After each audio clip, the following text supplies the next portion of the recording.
এক সমানে হবে 2 3 4 5 6 7 8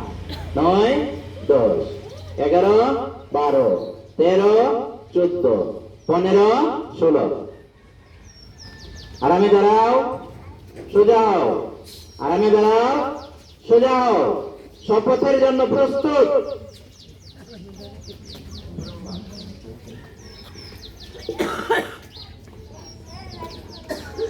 আমি শপথ করিতেছি যে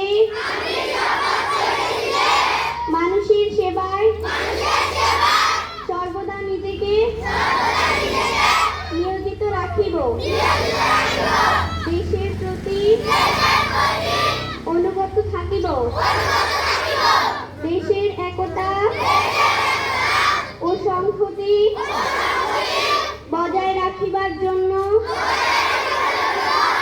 সর্বদা সচেষ্ট থাকিব। হে মহান সৃষ্টিকর্তা, আমাকে শক্তি দিন, আমি যেন বাংলাদেশের সেবা করিতে পারি এবং বাংলাদেশকে একটি শক্তিশালী